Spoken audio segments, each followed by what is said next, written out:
Welcome to this edition of the Alabama Historical Association's podcast program. I'm your host, Marty Olaf, and I talk with people who conduct interesting research and do interesting things concerning Alabama history.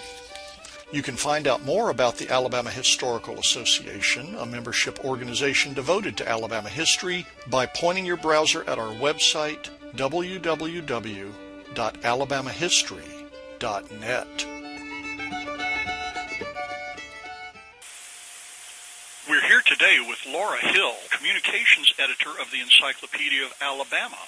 The EOA, the Encyclopedia of Alabama, has just celebrated its 5th anniversary. Laura, thanks for joining me today. It is my pleasure, Marty. Laura, tell listeners what the Encyclopedia of Alabama is and why it's needed. EOA is a free online reference resource on all things Alabama. And when I say all things Alabama, I mean from its history to its archaeology to science, inventors, you name it, we have something related to it. And why it is needed is sort of a very interesting story. One, first of all, is it's one of the few online resources about Alabama. There are some wiki pages. They cover specific areas. I'm thinking of Huntsville and Birmingham, but this covers the entire state, and it is free. You ask, how did it come about? Well, the reference resource that researchers and historians use is Thomas Owen's History of Alabama and Biographical Dictionary, published in 1921. It needed to be updated in early 2000.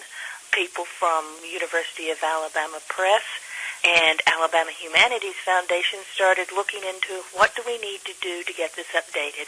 And they had the wisdom to say, let's put it online. So they got a grant from the National Endowment for the Humanities to investigate the feasibility of that.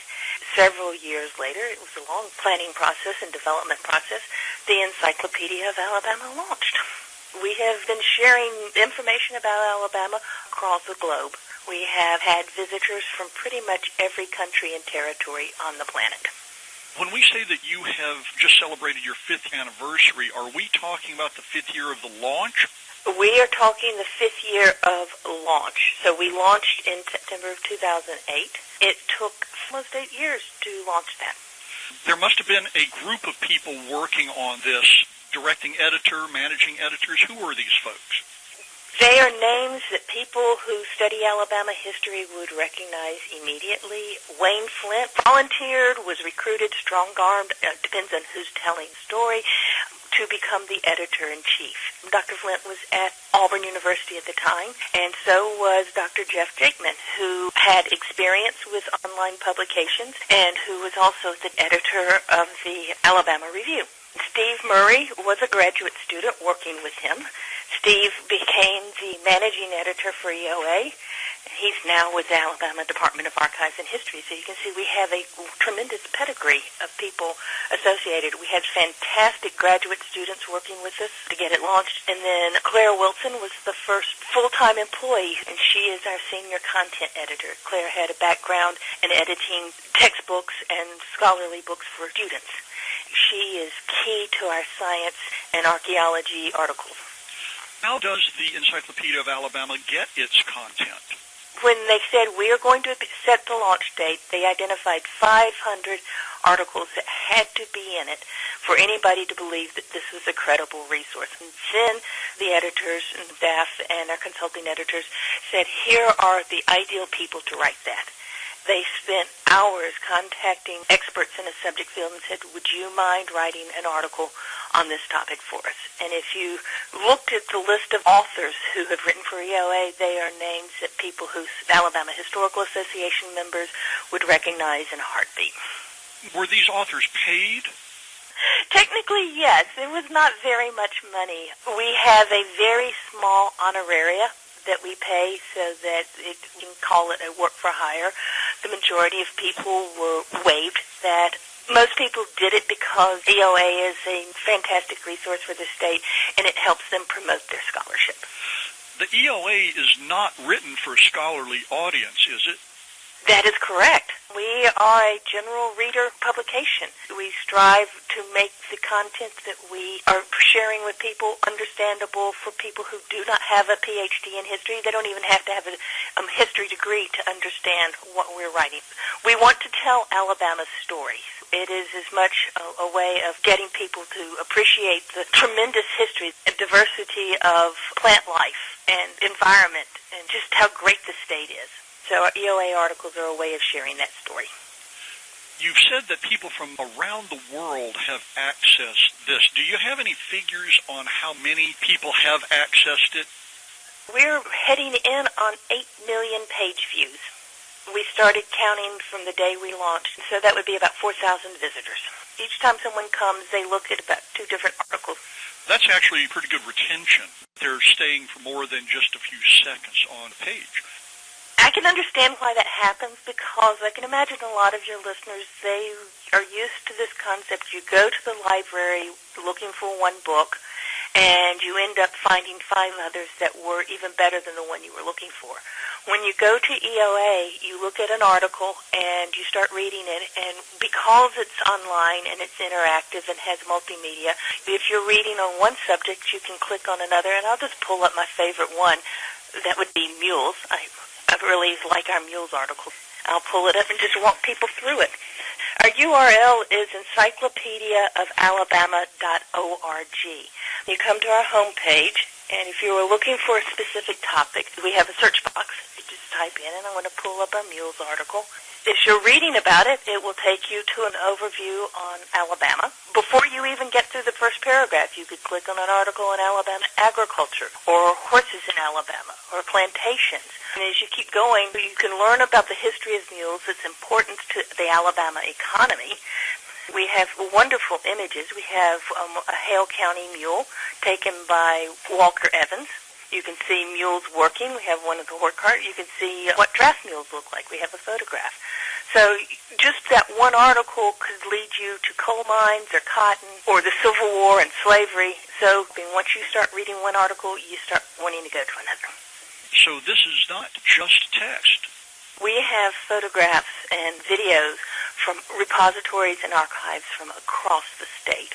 And a lot of this content was images that were just sitting in boxes. They haven't been on display. People haven't looked at them in a very long time, and they are now digitized and available on the encyclopedia. Do school kids use the encyclopedia? Can you tell? Oh, yes. We know when school starts across the country. Our traffic spikes. We have a lull in the summertime. It starts to climb. By December, we're reaching some of our highest numbers for the year. And then Christmas break hits, and everything drops.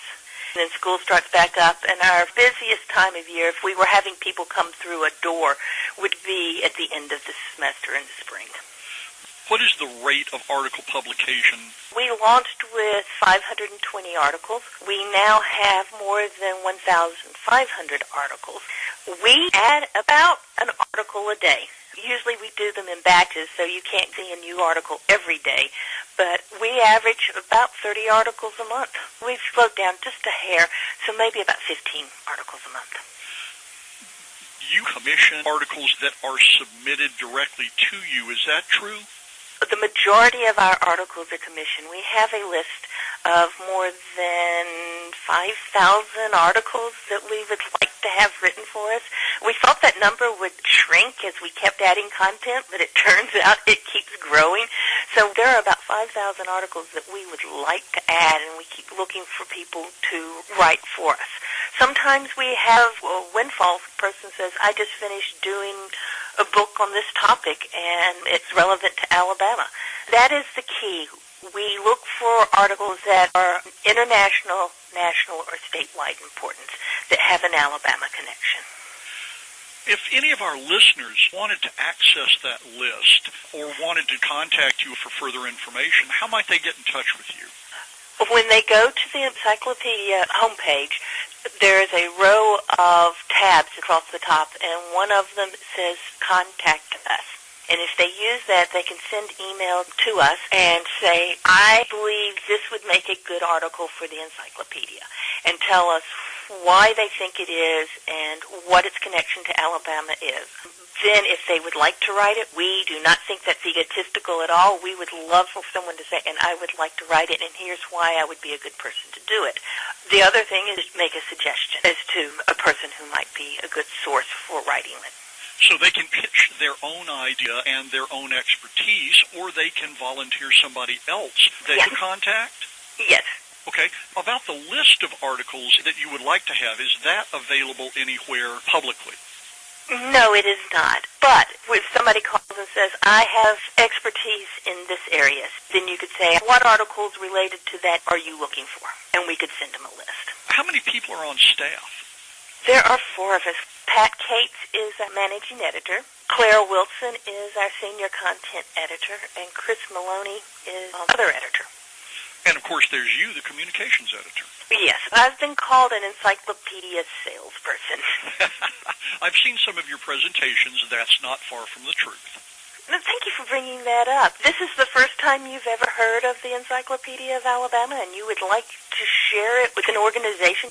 We have a road show, and we would be glad to tell a group of people about the encyclopedia. I would think that some organizations might want to hear that more than once.